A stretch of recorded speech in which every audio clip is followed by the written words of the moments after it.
তারিখ, তারপরও প্রভিশন থাকছে যে সাক্ষ্য প্রমাণ লোপাট বা অন্যান্য ক্ষেত্রে, তাই তো? সব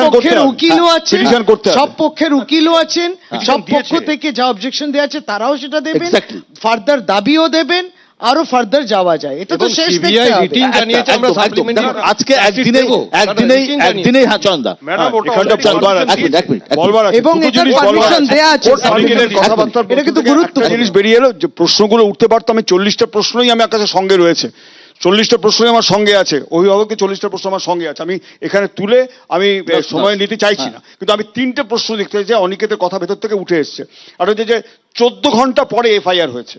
এফআইআরটা করেছেন কারা? অভিভাবকরা, পুলিশ নয়, পুলিশ নয়, এমনকি ইনস্টিটিউশনের অভিভাবক নয়। সিএফএসএল এ যা যা প্রশ্নগুলো উঠে এসছে, একাধিক ডিএনএর উপস্থিতির কথা যেমন লেখা নেই, প্রায় 68 জনের মুভমেন্টের কথা ওই সিসিটিভিতে আছে। সিবিআই কেন এটা করলো বলে মনে হয়? এইটা দেখুন খুব পরিষ্কার। আমি বললে আবার এখানটায় রাজনৈতিক ঝগড়া লেগে যাবে। আমি এইরকম শোকাবহ পরিস্থিতি আমি সেটা চাইছি না, কিন্তু খুব স্বাভাবিক। আপনি কি বুঝতে পারছেন যে আড়ালের ব্যাপারটা আমরা দুটো পক্ষ থেকেই দেখতে পাচ্ছি? শিয়ালদা কোর্ট হিয়ারিং করছে, 54 জন উইটনেসের সাক্ষ্য রয়েছেন। কেউ যদি বাদ পড়ে থাকে, নিশ্চয়ই একটা জায়গা ছিল বলার জন্য যে আমিও কিছু বলতে চাই। আমরা তো এই উত্তরগুলো দিতে পারবো না, এগুলো তো শিয়ালদা কোর্টে হিয়ারিং হচ্ছে। আপনারা কার উপর ভরসা রাখবেন ঠিক বোঝা যাচ্ছে না। মানে আমার মতো বললে পরে আমি তার উপর ভরসা রাখবো, আর আমি যেরকম ভাবছিলাম তার মতন মমতা বন্দ্যোপাধ্যায়ের বিরুদ্ধে বললে আমি খুশি। সুমন, যেটা ওনারা বলছে, অভিযোগ করছেন যে সেটিং, যা দিল্লি এবং কলকাতার সেটিং, কিন্তু কোথাও তো তোর কথার উপর ভিত্তি করে যদি বলি, কোথাও তো আমাদের একটা বিশ্বাস করতে হবে। আমি বিশ্বাসের আগে আমার জরুরি প্রশ্ন আছে। দেখুন, আমরা এখানে 8 জন বসে আছি, আমাদের 8 জনের সবাই আমরা ধরছি আমরা প্রচন্ড বুদ্ধিমান, সবসময় আমি মনে করি, আমি অবশ্য মনে করি না, সকালে মনে করি গাধা। প্রণয় দাদের সাথে শশীদিদের সেটিং হয়ে গেছে, সিপিএম বুঝতে পেরে গেছে। তো সুপ্রিম কোর্টের যিনি প্রধান বিচারপতি, তিনি ওই 40টা প্রশ্ন ধরবেন না? সিবিআই এর ওই অফিসারটি, মানে আমি সত্যজিৎ দাকে পূর্ণ সম্মান দিয়ে বলছি যে সিবিআই ওই অফিসারটা এতই মূর্খ অথবা পাগল, চাকরি জীবনটা যে না হয় ধরে নেওয়া গেল প্রণয় দার আরো 10 বছর ক্ষমতায় আছে, তো তারপরে সে তার জন্য এরকম একটা রেখে দেবে জীবনে ফাইলে? আপনি তো সুপ্রিম কোর্টের প্রধান বিচারপতিকে ফেস করছেন, আপনি তো আমাকে ফেস করছেন না। অনিকেতের যা যা প্রশ্ন, চয়নবাবুর যা যা প্রশ্ন, সেই সবকটার জবাব তো যদি মানে কি বলে, প্রণয়বাবু আর শশীদিদের মধ্যে দুর্ধর্ষ বোঝাপড়া হয়ে যায়, তাহলেও সুপ্রিম কোর্টের ওই 3 জন বেঞ্চেরকে তো 40টা প্রশ্নের উত্তর দিতে হবে।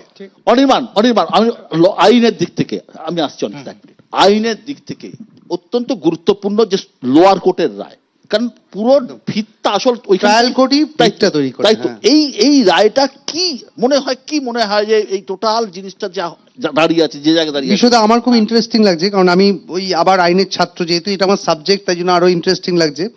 সেটা হচ্ছে যে বেশ কিছু তথ্য এখন উঠে এলো, আমি তো চার্জশিটটা ভালো করে পড়িনি, ওনারা বলছেন, তার থেকে বেশ বোঝা গেল যে বেশ কিছু জিনিস হয়তো এখনো আনটাচড রয়েছে। তো সেইটা প্রমাণে মানে আমাদেরকে মানতে হবে, জানতে হবে, আমরা সবাই জানি, সেটা হচ্ছে যে ভারতবর্ষের আইনের পদ্ধতি হচ্ছে prosecution has to prove beyond all reasonable doubt. এই কথাটা খুব ইম্পর্টেন্ট, রিজনেবল ডাউট। তো একটা ম্যান অফ অর্ডিনারি প্রুডেন্স, যেগুলো নিয়ে ডাউট করতে পারেন, লাইক ডক্টর অনিকেত, যেমন ওনারা ডাউট করছেন, এই ডাউটের ঊর্ধ্বে উঠতে হবে কিন্তু প্রসিকিউশনকে। অর্থাৎ যে ডাউটগুলো আসছে, সেই ডাউটগুলো যদি আসামি পক্ষর তরফ থেকে এটা একটা সুযোগ হিসেবে ব্যবহৃত হয়, তাহলে কিন্তু এটা benefit of doubt goes to the accused. এটাই কিন্তু আইন সম্ভব। যে মামলাটা এত বড় হয়ে গেছে, যেটা গোটা দেশ আলোড়িত হয়েছে, এত বড় একটা ঘটনা হয়েছে, যেখানে ছোটখাটো, আমি ধরে নিলাম যে অনিকেতদের বক্তব্য সঠিক, আমি ধরে নিলাম সত্যজিৎ দা বলছেন কোথাও আছে, কিন্তু এইরকম একটা মামলার ক্ষেত্রে হয় আসামির ফাঁসি হতে পারে, নয় আসামি মুক্ত হতে পারে, নয় আসামি যাবজ্জীবন হতে পারে, এর বাইরে তো কোনো অপশন নেই। 3টে তো অপশন। দাদা বেসিক্যালি কি হচ্ছে, আমাদের ভারতবর্ষে আবার এই পুরনো জায়গায় ফিরে আজমাল কাসফকে আমরা সবাই দেখেছিলাম টিভিতে গুলি চালাতে, সেটাও কিন্তু beyond all reasonable doubt proof করতে হয়েছিল প্রসিকিউশনকে, এবং তার জন্য আমরা জানি 4.5 বছর লেগেছিল ওর ফাঁসি হতে। যে দেশের সবথেকে বড় শত্রু সেদিন আমরা নিজের চোখে আমরা দেখেছি যে টিভি ক্যামেরা, ভারতের ব্যবস্থা, আইন ব্যবস্থা এরকমই। হ্যাঁ, এবার তার জন্য এই রিজন, এই কথাটা এখানে জাস্ট যুক্ত করে দিই, আমরা এটাও দেখেছি বিলকিস বানুকে যারা ধর্ষণ করেছে অভিযুক্ত, অভিযোগ নয়, তাদেরকে গুজরাটের সরকার ছেড়ে দিল সংস্কারী বলে। এরা সংস্কারী, সুতরাং এই জন্য আমাদের এর অপরাজিতা আইনে মৃত্যুদণ্ড এবং যাবজ্জীবন তাদের ছিল। কেন তারা বেরিয়ে গেল? বিলকিস বানুর ধর্ষণকারীদের ছেড়ে দিয়ে মালা লাড্ডু খাইয়েছে কে?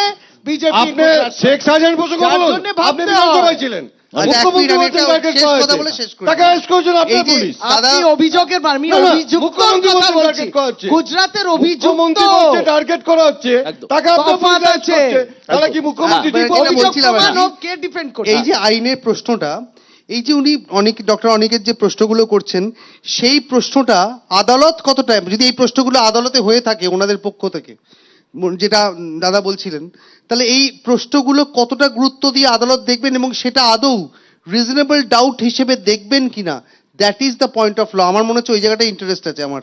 আর আরেকটা জিনিস মানতে হবে আমাদেরকে, এটা কিন্তু ভারতবর্ষের আইন যত বড়ই অপরাধ করুক না কেন সে, ভারতবর্ষের আইন বলছে যতদিন না সে দোষী সাব্যস্ত হচ্ছে সে কিন্তু নির্দোষ একজন ব্যক্তি, অর্থাৎ প্রমাণ করতে দায়িত্ব কিন্তু প্রসিকিউশনের।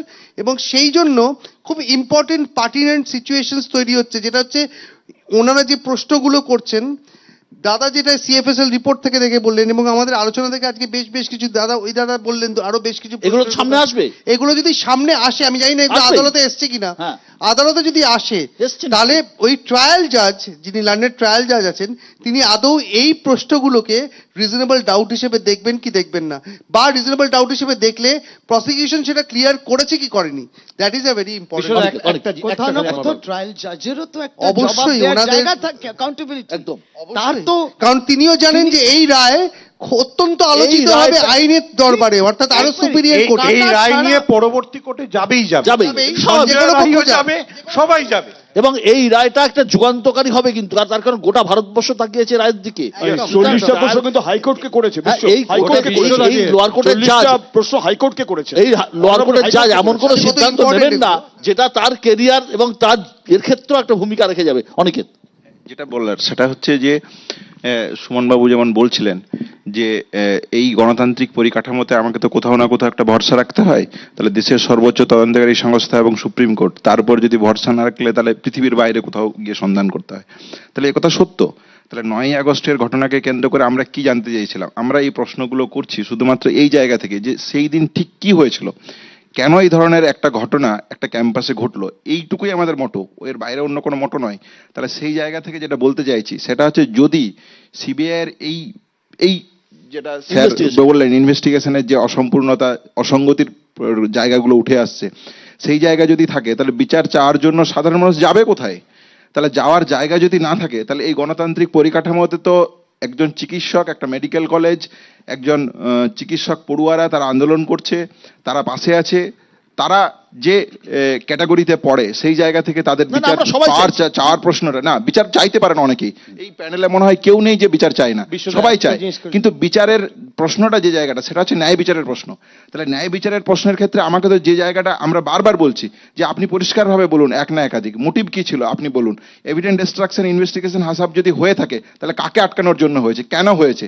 আপনি 90 দিন অতিবাহিত হয়েছে, আপনি সাপ্লিমেন্টারি চার্জশিট দিলেন না, 90 দিন আমি ছেড়েই দিলাম, 150 দিনের ওই 5-7 দিন কম বেশি যেটা যে সময় সিবিআই এসেছে সেই জায়গাটাকে যদি ধরি, তাহলে এই যে জায়গাগুলো, এই সম্পূর্ণ জায়গাটাকে তো আমাদের পেতে হবে। যদি আমরা না পাই তাহলে আমরা কিভাবে ভরসা রাখতে পারি, কিভাবে আস্থা রাখতে পারি? ঠিক ঠিক। আমার খালি এই প্রসঙ্গে একটা জিনিস বলার আছে। দেখুন, পশ্চিমবঙ্গের কামদুনি ঘটনা আর দিল্লির নির্ভয়া কাণ্ড প্রায় সমসাময়িক। আজকে দেখুন, দিল্লিতে সিবিআই তদন্ত করেছিল, আমাদের গভর্নমেন্ট ছিল না, ইউপিএ 2 ছিল, কিন্তু দিল্লিতে নির্ভয়া কাণ্ডে যারা দোষী তাদের ফাঁসি হয়ে গেছে, নতুন আইন আনতে হয়েছে যেহেতু একজন নাবালক ছিল। আর আমাদের এই পশ্চিমবঙ্গের কামদুনি কাণ্ডে সিআইডি তদন্ত করেছিল, তার মধ্যে 2 জন হাইকোর্ট থেকে বেল পেয়ে গেছে, এই ক্লজে বেল পেয়েছে যে যথেষ্ট তথ্য প্রমাণ দিতে পায়নি। এই প্রসঙ্গে একটা জিনিস খুব প্রাসঙ্গিক, উত্তরপ্রদেশে মুখ্যমন্ত্রী বলেছিলেন হাথরস মতো একটা 1 জায়গা মাসের আছে, মধ্যে চার্জশিট দিতে হবে, উত্তরপ্রদেশে হাথরস মতো সিআইডি 1 জায়গা মাসের মধ্যে আছে, চার্জশিট দিয়েছিল, যেখানে যিনি কিন্তু মারা তথ্য গেছেন প্রমাণ দিতে পারেনি বলে ধর্ষিতা হয়ে তারা বেল তার পেয়ে পরিবারকে গেছে। মেরে সেই ফেলা হয়, সময়টা উড়িয়ে খুব দেওয়া হয়, প্রাসঙ্গিক। এভিডেন্স লোপাট করা হয়। কামদুনির কামদুনি পরিবার বিচার পেল না দিদি। আইনও কিছু না। কামদুনি আমি পরিবার যাচ্ছি না। বিচার আমি- পেল না। আমি- এবং সেই আজকে বিচারের 10 বছর হয়ে গেছে। এই রাজ্য সরকার দায়িত্ব তো নিতে হবে রাজ্য সরকার। আমি একটা কথা বলতে পারি। আমি আমি একটা কথা বলতে পারি যে আগামী 18 তারিখ যে রায় ঘোষণা হবে সে রায় আমাদের কাছে গুরুত্বপূর্ণ এই কারণেই, যেটা অনিকেত বারবার বলছে যে হ্যাঁ মোটিভ কি ছিল, নিশ্চয়ই তার রিপোর্ট সিবিআই দিয়েছে কোর্টে, এবং কেন মারা হলো, কিসের জন্য হলো, খুনি এক বা একাধিক, সবকিছুই পরিষ্কার হবে। হয়তো এই রায়ের ওপর নির্ভর করে আবার উচ্চতর কোর্টে কেউ যাবেন, কিন্তু এই রায়টা এমন একটা হোক, এমন একটা যুগান্তকারী হোক, যেটা আমরা প্রত্যেকেই চাই।